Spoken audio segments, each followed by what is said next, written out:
ત્રીજો સ્કંદ, છઠ્ઠો અધ્યાય. વિરાટ શરીરની ઉત્પત્તિ. મૈત્રેય ઋષિએ કહ્યું, સર્વશક્તિમાન ભગવાને જ્યારે જોયું કે પરસ્પર સંગઠિત નહીં હોવાને કારણે આ મહત્ત્વ વગેરે મારી શક્તિઓ વિશ્વ રચનાના કાર્યમાં અસમર્થ બની રહી છે, ત્યારે તેઓ કાળ શક્તિને અપનાવીને એકસાથે જ મહત્ત્વ, અહંકાર, પંચભૂતો, 5 તન્માત્રાઓ અને મન સમેત 11 ઇન્દ્રિયો એ 23 તત્વોના સમુદાયમાં પ્રવેશ્યા. તેમનામાં પ્રવેશીને તેમણે જીવોના સુષુપ્ત અદ્રષ્ટને જગાડ્યું અને પરસ્પર નોખા થયેલા તે તત્વ સમુદાયને પોતાની ક્રિયાશક્તિ વડે પરસ્પર મેળવી લીધો. આ પ્રમાણે ભગવાને જ્યારે અદ્રષ્ટને કાર્યાભિમુખ કર્યું ત્યારે તે 23 તત્વોના સમુદાયે ભગવાનની પ્રેરણાથી પોતાના અંશો વડે અધિપુરુષ વિરાટને ઉત્પન્ન કર્યો. અર્થાત જ્યારે ભગવાને અંશરૂપે પોતાના તે શરીરમાં પ્રવેશ કર્યો ત્યારે વિશ્વ રચના કરનારો મહત્ત્વ વગેરેનો તે સમુદાય એકબીજામાં મળીને પરિણામ પામ્યો.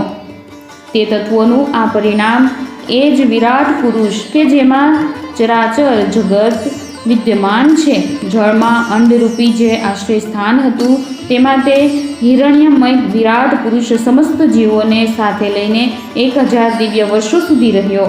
તે વિશ્વ રચના કરનારા તત્વોનો ગર્ભ એટલે કે કાર્ય હતો તથા જ્ઞાન, ક્રિયા અને આત્મશક્તિથી સંપન્ન હતો.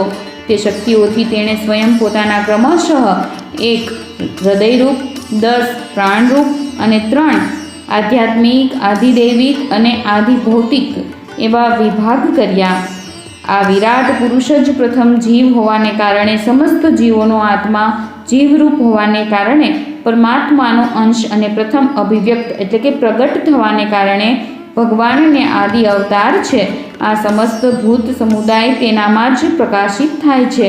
આ વિરાટ પુરુષ આધ્યાત્મ, અધિભૂત અને અધિદેવતા રૂપે 3 પ્રકારનો, પ્રાણ રૂપે 10 પ્રકારનો અને હૃદય રૂપે 1 પ્રકારનો છે.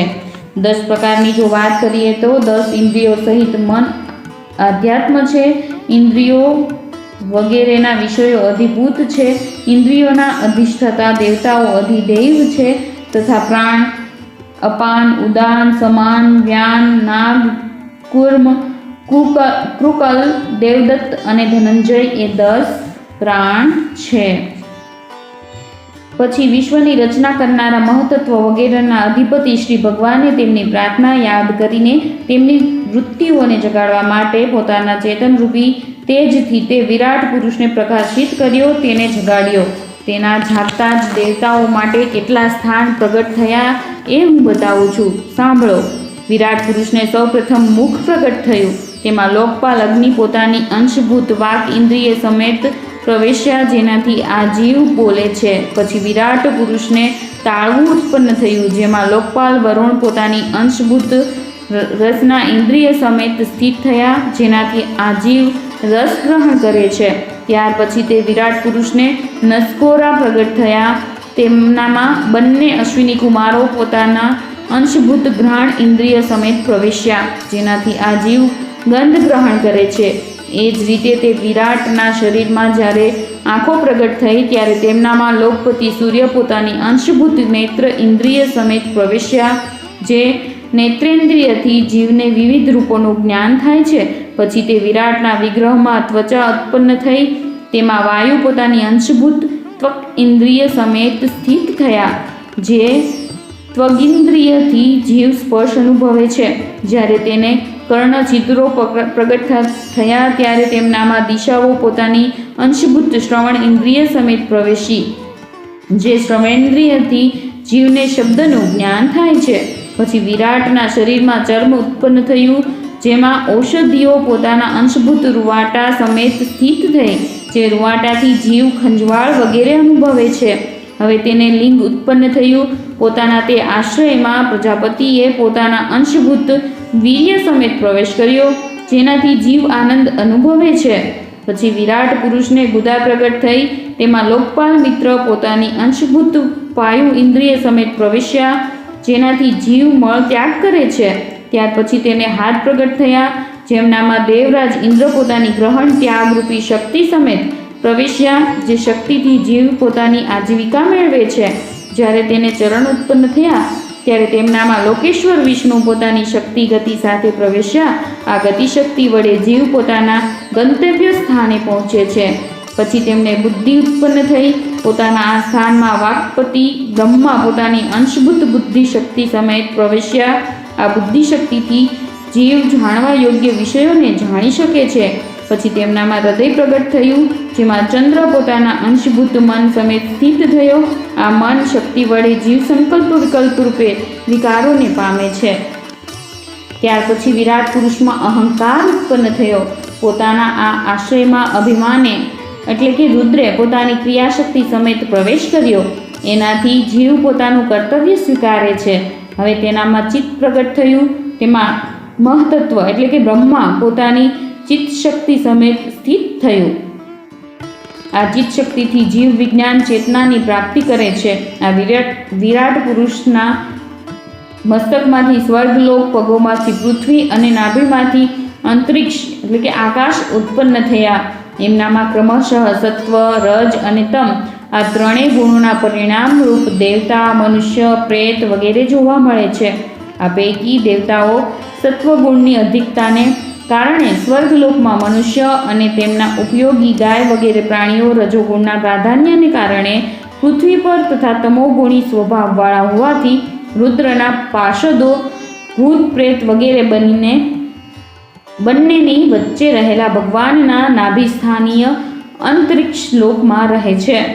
હે વિદુરજી, વેદો અને બ્રાહ્મણો ભગવાનના મુખમાંથી પ્રગટ થયા. મુખમાંથી પ્રગટ થવાને કારણે જ બ્રાહ્મણ સર્વ વર્ણોમાં શ્રેષ્ઠ અને સૌનો ગુરુ છે.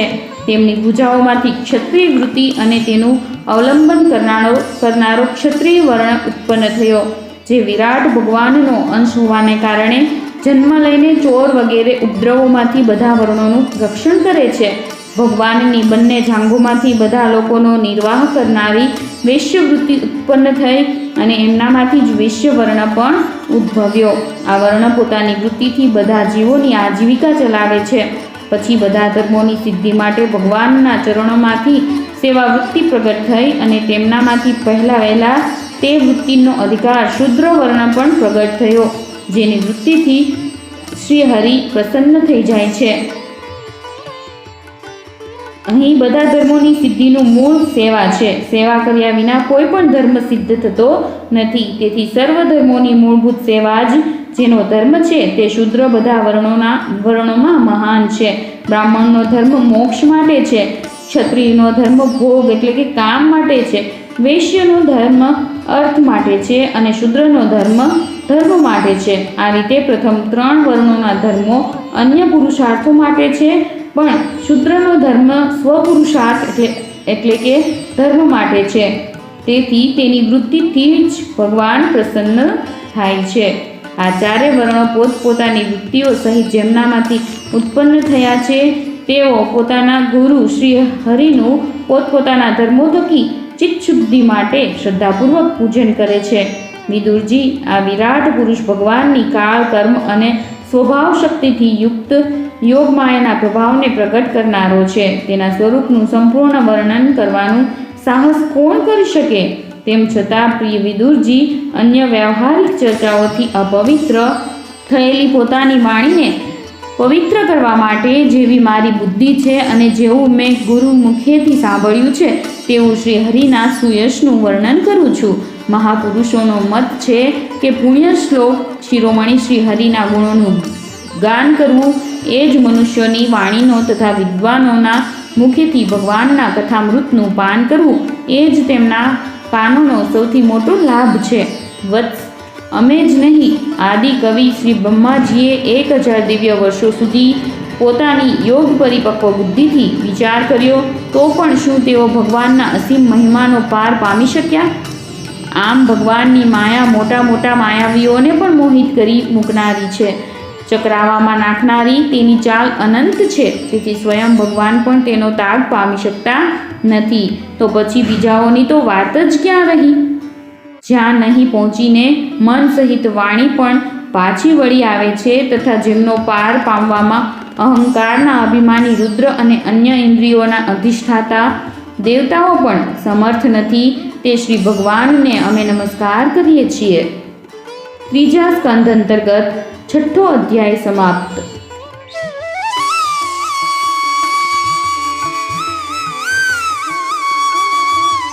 ત્રીજો સ્કંદ સાતમો અધ્યાય. વિદુરજીના પ્રશ્નો.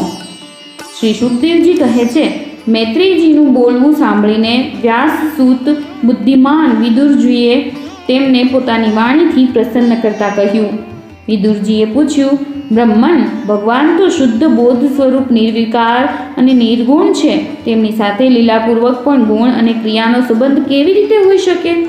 બાળકમાં તો કામના અને બીજાઓની સાથે રમવાની ઈચ્છા હોય છે, તેથી તે રમવા માટે ઉદ્યમ કરે છે. પરંતુ ભગવાન તો સ્વયં નિત્ય તૃપ્ત, પૂર્ણ કામ અને હંમેશ અસંગ છે. તેઓ ક્રીડા માટે પણ શા માટે સંકલ્પ કરે? ભગવાને પોતાની ગુણમયી માયાથી સંસારની રચના કરી છે, તેથી તેઓ તેનું પાલન કરે છે અને તેઓ જ તેનો સંહાર કરે છે. જેમના જ્ઞાનનો દેશ, કાળ અથવા અવસ્થાથી આપોઆપ જ અથવા અન્ય કોઈ નિમિત્તથી પણ ક્યારેય લોપ થતો નથી, તેમનો માયાની સાથે કેવી રીતે સંબંધ થઈ શકે, સંયોગ થઈ શકે? એકમાત્ર આ ભગવાન જ સમસ્ત ક્ષેત્રોમાં તેમના સાક્ષી રૂપે રહેલા છે. તો પછી તેમને દુર્ભાગ્યની અથવા કોઈ પણ પ્રકારના કર્મજન્ય ક્લેશની પ્રાપ્તિ કેમ થઈ શકે? દાખલા તરીકે રામાવતારમાં વનવાસ વગેરેનું તથા સીતાના વિરહનું દુઃખ સહન કર્યું, આદિ ક્લેશ પ્રેમ પ્રાપ્ત થયા? હે ભગવાન, આ અજ્ઞાન સંકટમાં પડીને મારું મન ઘણું જ ખિન્ન થઈ રહ્યું છે. તમે મારા મનના આ મોહ એટલે કે અજ્ઞાનને કૃપા કરીને દૂર કરો. શ્રી સુખદેવજી કહે છે, તત્વ જિજ્ઞાસુ વિદુરજીથી આવી પ્રેરણા પામીને અહંકાર રહિત શ્રી મૈત્રેયજીએ ભગવાનનું સ્મરણ કરતા કરતા સસ્મિત કહ્યું. શ્રી મૈત્રેયજીએ કહ્યું કે આત્મા સર્વદા મુક્ત સ્વરૂપ છે, તે બધાનો ઈશ્વર છે. તેનું દીનતાને પ્રાપ્ત થવું, બંધનને સ્વીકારવું, જેમ કે સીતાના વિરહમાં શ્રી રામનું દુઃખી થવું, રણ છોડીને નાસી જવું વગેરે ભગવાનની માયા જ છે. આવી લીલા કરવી એ પણ ભક્તોને આનંદિત કરવા માટે જ હોય છે. જો કે ભગવાનની આ ભગવતા વિરોધ ઉત્પન્ન કરે છે, પરંતુ જ્યારે એમાં ભગવાનની લીલાનું રહસ્ય સમજાઈ જાય તો આનંદ થાય છે, કારણ કે ભગવાન આનંદ સ્વરૂપ છે. જે રીતે સ્વપ્ન જોનારા મનુષ્યને પોતાનો શિરચ્છેદ વગેરે પ્રવૃત્તિઓ થતી નહીં હોવા છતાં પણ સત્ય જેવી ભાસે છે, તે જ રીતે આ જીવને બંધન વગેરે નહીં હોવા છતાં પણ અજ્ઞાનને લીધે એવો ભાસ થાય છે. જે રીતે પાણીમાં થતી કંપ વગેરે ક્રિયા પાણીમાં દેખાતા ચંદ્ર પ્રતિબિંબમાં નહીં હોવા છતાં પણ ભાસે છે, તેવી જ રીતે દેહાભિમાની જીવમાં જ દેહના મિથ્યા ધર્મોની પ્રતીતિ થાય છે. દ્રષ્ટા આત્મામાં થતી નથી. નિષ્કામ ભાવે પોતાના સ્વધર્મનું પાલન કરવાથી, ભગવત કૃપાથી ભગવાનની ભક્તિનો યોગ થવાથી આ માયા ચૂપચાપ ત્યાંથી ચાલી જાય છે. જે સમયે ઇન્દ્રિયો વિષયોથી બિલકુલ ઉપરામ પામે છે, અર્થાત વિષયો તરફ જતી નથી, ત્યારે દ્રષ્ટા સ્વરૂપ જે આત્મા છે તે જ પરમાત્મા અને તે જ હરિ છે, તેમાં વૃત્તિઓ એકાગ્ર થઈ જાય છે. ત્યારે અવિદ્યા વગેરે પંચક્લેશ વિલીન થઈ જાય છે. જે પ્રમાણે ગાઢ નિદ્રામાં ઇન્દ્રિયો રહેતી નથી, શ્રી કૃષ્ણના ગુણોનું વર્ણન અને શ્રવણ અશેષ સંપૂર્ણ દુઃખ રાશિને ક્લેશોને શાંત કરી દે છે, તો પછી જો આપણા હૃદયમાં તેમના ચરણ કમળોની રજના સેવનનો પ્રેમ જાગી જાય તો કહેવું જ શું? વિદુરજીએ કહ્યું, હે ભગવાન, આપના દ્વારા ભગવાનના લીલા ચરિત્રો, તેમના ગુણો વગેરેનું વર્ણન આદિ શ્રવણ ભક્તિથી મારા મનનું અજ્ઞાન દૂર થઈ જાય છે. આપની વાણી દ્વારા વહેતા અસકલિત જ્ઞાનરૂપી ખડગથી મારા સર્વ સંશયો પણ છેદાઈ જાય છે. પરંતુ ભગવાન સ્વતંત્ર છે અને તેમનો જ અંશ હોવા છતાં જીવ પરતંત્ર છે. તો આ પરસ્પર વિરોધી વાત સાંભળીને મારું મન ભ્રમિત થઈ રહ્યું છે. કૃપા કરી આપ મારા આ સંશયનું નિરાકરણ કરો.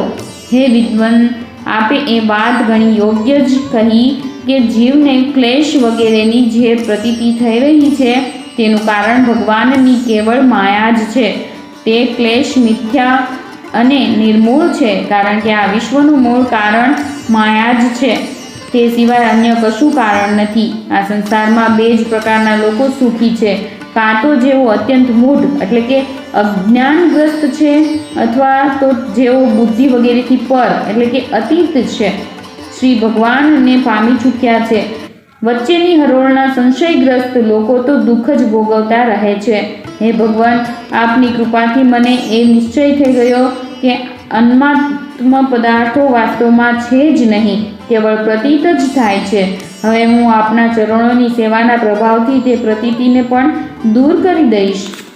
આપના શ્રી ચરણોની સેવાથી નિત્ય સિદ્ધ ભગવાન શ્રી મધુસૂદનના ચરણ કમળોમાં ઉત્કટ પ્રેમ અને આનંદની વૃદ્ધિ થાય છે. ભગવાન પ્રત્યે પ્રેમ થવો એ જ સર્વ સંકટોનો નાશ કરનારું છે. મહાત્માઓ તો ભગવાનને પામવાને સાક્ષાત માર્ગ જ હોય છે. તેમને ત્યાં હંમેશા દેવોના દેવ શ્રી હરિના ગુણોનું ગાન થતું રહે છે. અલ્પ પુણ્યના મનુષ્યને તેમની સેવાનો અવસર મળવો એ અત્યંત મુશ્કેલ છે. હે ભગવાન, તમે કહ્યું કે સૃષ્ટિના પ્રારંભમાં ભગવાને ક્રમશઃ મહત્તત્વ વગેરે તત્વો અને તેમના વિકારો રચીને પછી તેમના અંશોથી વિરાટ પુરુષને ઉત્પન્ન કર્યો અને ત્યાર પછી તેઓ સ્વયં તેમાં પ્રવેશ્યા. તે વિરાટને હજારો પગ, જાંઘો અને બાહુઓ છે. વેદ તેમને આદિ પુરુષ કહે છે.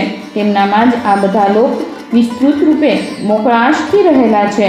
તેમનામાં ઇન્દ્રિયો, વિષયો અને ઇન્દ્રિયોના અભિમાની દેવતાઓ સહિત 10 પ્રકારના પ્રાણોનું તમે વર્ણન કર્યું છે કે જે ઇન્દ્રિય બળ, મનોબળ અને શરીર બળ રૂપે એમ 3 પ્રકારે છે અને તેમનાથી જ બ્રાહ્મણ વગેરે વર્ણો પણ ઉત્પન્ન થયેલા છે. હવે તમે તેમની બ્રહ્માજી વગેરે વિભૂતિઓનું વર્ણન મને સંભળાવો કે જેમનાથી પુત્ર, પૌત્ર, કુટુંબીજનો અને જ્ઞાતિજનો સહિત અનેકવિધ પ્રજાઓ ઉત્પન્ન થઈ અને તેનાથી આ સઘળું બ્રહ્માંડ ભરાઈ ગયું. તે વિરાટ તો બ્રહ્મા વગેરે પ્રજાપતિઓના પણ પ્રભુ છે. તે વિરાટે ક્યાં ક્યાં પ્રજાપતિઓ ઉત્પન્ન કર્યા તથા સર્ગ, અનુસર્ગ અને મન્વંતરોના અધિપતિ મનુઓની પણ રચના ક્યાં ક્રમે કરી. હે મૈત્રેયજી, તે મનુઓના વંશનું અને વંશધર રાજાઓના ચરિત્રોનું, પૃથ્વીની ઉપરના અને નીચેના લોકોનું તથા ભૂરલોકના વિસ્તાર અને સ્થિતિનું પણ વર્ણન કરો તથા એ પણ બતાવો કે તિર્યક, મનુષ્ય, દેવતા, સરીસૃપ, સર્પ વગેરે સરકીને ચાલતા પશુઓ અને પક્ષી તથા જરાયુજ, સ્વેદજ, અંડજ અને ઉદ્ભિજ એ 4 પ્રકારના પ્રાણીઓ કઈ રીતે ઉત્પન્ન થયા. શ્રી હરિએ સર્જન કરતી વખતે જગતની ઉત્પત્તિ, સ્થિતિ અને સંહાર માટે પોતાના ગુણાવતાર બ્રહ્મા, વિષ્ણુ અને મહાદેવના રૂપમાં જે કલ્યાણકારી લીલાઓ કરી તેમનું પણ વર્ણન કરો. વેશ, આચરણ અને સ્વભાવ અનુસાર વર્ણાશ્રમનું વિભાજન, ઋષિઓના જન્મ, કર્મ વગેરે, વેદોનું વિભાજન, યજ્ઞોનો વિસ્તાર, યોગ માર્ગ, જ્ઞાન માર્ગ અને તેના સાધનભૂત સાંખ્ય માર્ગ તથા ભગવાને કહેલા નારદ 5 રાત્ર વગેરે તંત્રશાસ્ત્રો, વિભિન્ન પાખંડ માર્ગોના પ્રચારથી થનારી વિષમતા, નીચ વર્ણના પુરુષથી ઉચ્ચ વર્ણની સ્ત્રીમાં જન્મનારા સંતાનોના પ્રકાર તથા ભિન્ન ભિન્ન ગુણો અને કર્મોને કારણે જીવની જેવી અને જેટલી ગતિઓ થાય છે આ બધા વિશે અમને કહી સંભળાવો. હે બ્રહ્માંડ, ધર્મ, અર્થ, કામ અને મોક્ષની પ્રાપ્તિના પરસ્પર અવિરોધી સાધનોનું વાણિજ્ય, દંડનીતિ અને શાસ્ત્ર શ્રવણની વિધિઓનું, શ્રાદ્ધની વિધિનું, પિતૃગણોની સૃષ્ટિનું તથા કાળચક્રોમાં ગ્રહો, નક્ષત્રો અને તારાગણની સ્થિતિનું પણ અલગ અલગ વર્ણન કરો. દાન, તપ અને ઇષ્ટ અને પૂર્ત કર્મોનું શું ફળ છે? અહીં પૂર્ત કર્મની વાત કરીએ તો કૂવો, તળાવ, ધર્મશાળા વગેરે સાર્વજનિક સ્થાનોનું નિર્માણ કાર્ય એટલે પૂર્ત કર્મોનું શું ફળ છે એવો પ્રશ્ન પૂછવામાં આવે છે. ત્યારે પ્રવાસ અને આપત્તિના સમયે મનુષ્યનો શું ધર્મ બને છે? હે નિષ્પાપ મૈત્રજી, ધર્મના મૂળ કારણ શ્રી જનાર્દન ભગવાન કયા આચરણથી સંતુષ્ટ થાય છે અને કોના પર કૃપા કરે છે એ પણ વર્ણવો. હે દ્વિજોત્તમ, દિનવત્સલ ગુરુઓ પોતાના અનુયાયી શિષ્યો અને પુત્રોને વગર પૂછે જ તેમના હિતની વાત બતાવતા રહે છે.